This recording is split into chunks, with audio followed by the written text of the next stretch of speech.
अस्सलाम वालेकुम वरहमतुल्लाहि वबरकातुहू। This is sir Naseem Zulfiqar और आज मैं फर्स्ट ईयर केमिस्ट्री का पेपर सॉल्व करने जा रहा हूं और ये फाइनल एग्ज़ाम्स हैं गवर्नमेंट कॉलेज फॉर नाज़िमाबाद के। तो 2023 में जो फाइनल एग्ज़ाम्स हुए हैं तो उसका कंप्लीट पेपर यहाँ पर जो है वो मैं PDF इसका डिस्क्रिप्शन पे इसके लिंक दे दूँगा, वहाँ से आप उसको डाउनलोड कर लीजिएगा और उसके MCQs जो है यहाँ पर मैं डिस्कस कर लेता हूँ। 17 MCQs है 17 मार्क्स के, तो वन बाय वन तमाम को मैं डिटेल डिस्कशन करता हूँ। सो फर्स्ट है maximum number of molecules present in the following sample of gas. 4 sample of gases इसमें बताना है कि मैक्सिमम नंबर ऑफ मॉलिक्यूल्स जो हैं वो किसके अंदर मौजूद होंगे। फर्स्ट है 100 gram of oxygen, 100 gram of methane, 100 gram carbon dioxide, 100 gram of hydrogen. तो हमारे पास नंबर ऑफ पार्टिकल्स निकालने का फॉर्मूला ये होता है that is mass divide by molecular mass into Na। अब इस लिहाज से आप निकाल सकते हैं सबके, जैसे कि अगर हम ऑक्सीजन का निकालना चाहें तो 100/32 इंटू 6.02 इंटू 10⁻23 ये आ जाएगा 1.8 इंटू 10⁻24। इसी तरह से 100 ग्राम मीथेन में निकालना चाहें तो ये 100 डिवाइडेड बाय मीथेन हो गया हमारे पास 12 + 4 दैट इज 16, इसका मॉलिक्यूलर वेट निकला, मल्टीप्लाई बाय 6.02 इंटू 10⁻23 ये आ रहा 3.7 इंटू 10⁻24, 3.7 इंटू 10⁻24। नेक्स्ट है 100 ग्राम CO2, तो this is 100 divide by 44 then again multiply by 6.02 into 10⁻23 और ये आ रहा है 1.36 into 10⁻24, 1.36 into 10⁻24। Last are 100 gram of hydrogen, this is 100 divide by hydrogen का 2 होता है एटॉमिक मॉलिक्यूलर वेट और इसको भी 6.02 इंटू 10⁻23 से हमने मल्टीप्लाई किया, ये आ रहा 3.01 इंटू 10⁻25। अब यहाँ देख सकते हैं सारे में पावर 24 है, इसमें बस पावर 25 है, तो इसका मतलब डी ऑप्शन हमारे पास यहाँ पर करेक्ट ऑप्शन है। वैसे डायरेक्टली भी निकाला जा सकता था क्योंकि सबके मासेस सेम है, तो सबसे कम जिसका मॉलिक्यूलर वेट होता है उसके नंबर ऑफ पार्टिकल सबसे ज़्यादा होते हैं। सेकंड है generally actual yield is, actual yield जो है वो जनरली हमें पता है कि वो थ्योरेटिकल यील्ड से हमेशा कम होता है, less than theoretical yield, B option. Third है according to Graham's law diffusion the ratio of diffusion of H2 and O2 are respectively.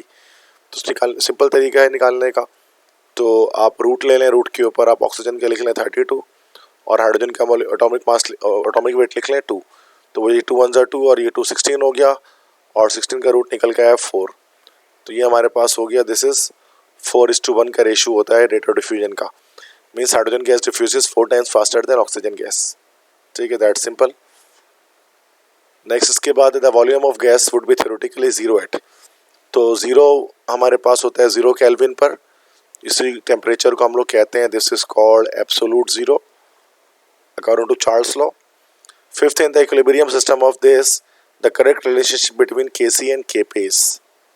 ठीक है, तो यहाँ पर देख सकते हैं कि यहाँ पर 1 मोल है और यहाँ पर प्रोडक्ट साइड पे 2 मोल है, प्रोडक्ट के मोल ज़्यादा हैं तो Kp is greater than Kc। ठीक है, देखो यहाँ पर जो है वो रिएक्टेंट के मोल 1 है और प्रोडक्ट के मोल 2 हैं, तो प्रोडक्ट के मोल ज़्यादा होते हैं तो Kp ग्रेटर देन Kc होता है, या हम कह सकते हैं कि Kc लेस देन Kp होता है। तो यहाँ पर बी ऑप्शन हमारे पास जो है वो करेक्ट हो जाएगा। नेक्स्ट है sixth in the reaction this the equilibrium constant Kp equal to Kc because Kp Kc के बराबर होगा यहाँ पर, क्यों, चूँकि नंबर ऑफ मोल्स दोनों में बराबर हैं, तो जो change in number of mole है डेल्टा n हमारे पास यहाँ पर 0 आ जाता है, तभी Kp Kc के बराबर हो जाता है। तो हमें ये बात पता है कि Kp इक्वल टू Kc, ठीक है, उसके बाद RT and power delta n, तो दैट से बाद डेल्टा n जब 0 होगा तो Kp Kc बराबर हो जाएंगे। ठीक है, क्वेश्चन 7 है the unit of rate and rate constant become same for reactions having. अच्छा, रेट और रेट कांस्टेंट यूनिट सेम होती है। ठीक है, unit of rate and rate constant become same for reactions having order 1, order 2, order 3 या order 4। किसमें कह रहे हैं कि जो रेट है और रेट कांस्टेंट की जो यूनिट है वो हमारे पास सेम निकल सकती है। ठीक है, तो फर्स्ट ऑर्डर रिएक्शन में, सेकंड, थर्ड या फिर 0 ऑर्डर रिएक्शन के अंदर। ठीक है, तो ऐसा हमारे पास होता है 0 ऑर्डर रिएक्शंस के लिए। ठीक है। जीरो रिएक्शंस की बात करेंगे तो रेट वहाँ पर बराबर हो गया के और के मल्टीप्लाई बाय रिएक्टेंट। अब चूंकि जीरो ऑर्डर रिएक्शन के अंदर रिएक्टेंट तो कोई भी नहीं होता, तो इसलिए रेट की जो यूनिट होती है वही रेट कांस्टेंट की यूनिट होती है, तो उसका डी ऑप्शन करेक्ट हो जाएगा हमारे पास। क्वेश्चन 8 है colloidal solution of liquid into liquid is called as. दो लिक्विड अगर साथ में मौजूद हो तो ऐसा जो कोलॉइडल सॉल्यूशन होता है वो हमारे पास क्या कहलाता है, इसमें ये बताना है इस एमसीक्यूज में। तो जब दो लिक्विड एक साथ अगर मिले होते हैं तो उसको एमल्जन कहते हैं, जैसे कि मिसाल के तौर पे कि वाटर है एंड ऑयल है, तो ये दोनों लिक्विड्स हैं, इनका कोलॉइड हमारे पास एमल्जन कहलाएगा। 9th है an example of completely immiscible liquid pair is. Immiscible, तो एक तो मिसिबल होता है दैट इज सॉल्युबल, इमिसिबल से मुराद यहाँ पर होता है हमारे पास इनसॉल्युबल। कि बताएं इनके अंदर कौन से हमारे पास जो है वो इनसॉल्युबल होंगे इन चारों में से। कंप्लीटली देखो बेंजीन टॉल इनसॉल्युबल होगा, water phenol, water benzene, water ethanol, तो कंप्लीटली इनसॉल्युबल यहाँ पर हमारे पास जो है वो इमिसिबल पेयर होगा वाटर एंड बेंजीन का। ठीक है, जो आपस में मिसिबल नहीं होंगे, इमिसिबल होंगे, मतलब कि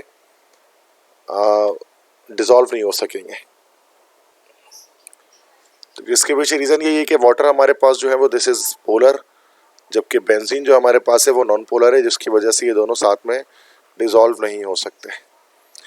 10th है Bohr's theory is not applicable to which of the following species. Bohr's theory किस पर नहीं लगती? बोहर्ट्ज़ थ्योरी याद रखिए उस पर नहीं लगती कि which has more than one electron, जिसके पास एक से ज़्यादा इलेक्ट्रॉन होंगे उन पर बोहर्ट्ज़ थ्योरी अप्लाई नहीं होती। तो यहाँ पर हमारे पास हाइड्रोजन के पास तो एक इलेक्ट्रॉन होगा, H प्लस के पास एक भी इलेक्ट्रॉन नहीं होंगे, 0 इलेक्ट्रॉन होंगे, तो इसमें बोहर्ट्ज़ थ्योरी अप्लाई नहीं होगी। क्वेश्चन 11 है विच of the following is not an iso electronic pair. Iso electronic का मतलब होता है सेम इलेक्ट्रॉन्स, दो एटम्स के पास अगर सेम इलेक्ट्रॉन हो तो वो आइसो इलेक्ट्रॉनिक है। इसमें कौन सा आइसो इलेक्ट्रॉनिक नहीं ये पूछ रहे हैं।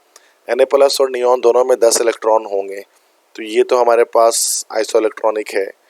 Na प्लस और F माइनस, Na प्लस में हमारे पास 10 इलेक्ट्रॉन होंगे, F माइनस में भी 10 होंगे, ये भी आइसो इलेक्ट्रॉनिक है, क्योंकि बोथ कंटेन 10 इलेक्ट्रॉन्स।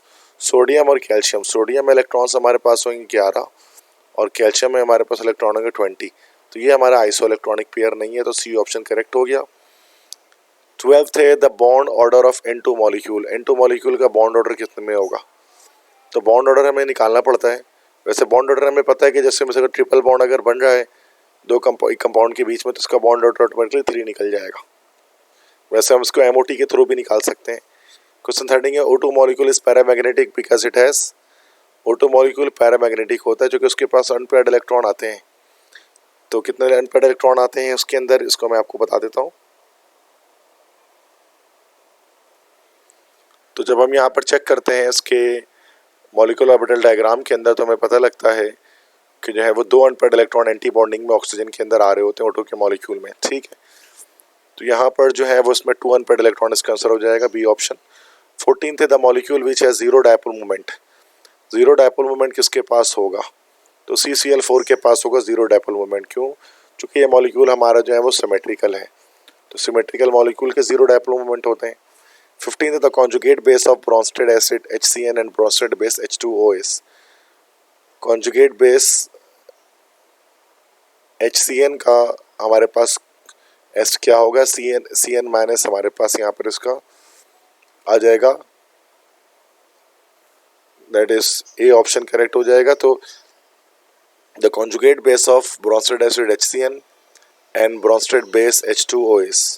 ठीक है, तो वो हमारे पास आ जाएगा CN माइनस, क्योंकि ये एसिड है तो उसका ये हमारे पास CN माइनस ऐसा कॉन्जुगेट बेस हमारे पास होगा ये। ठीक है, 16th Al2O3 is amphoteric base reacts with acid base, दोनों से रिएक्शन कर सकता है और सॉल्ट बना लेगा, दैट्स व्हाट इज एम्फोटेरिक। 17 है galvanized rod of iron is coated with. Galvanized rod बनाने के लिए जिंक की कोटिंग करनी पड़ती है, जिससे वो रस्टिंग की कोरोजन जो है वो कम हो जाती है। ठीक है, तो बाकी ये मैंने सारे MCQ सॉल्व कर दिए, बाकी सेक्शन बी और सी है उसको आप खुद देख लीजिएगा। तो अगर आपको ये मेरा लेक्चर पसंद आया है तो मेरे इस चैनल को आप सब्सक्राइब कर दें और अपने फ्रेंड्स के साथ शेयर कर दें। बेस्ट ऑफ लक तमाम स्टूडेंट्स को अपने एग्ज़ाम्स के लिए। I hope you will get good marks. Thank you so much. अल्लाह हाफिज़।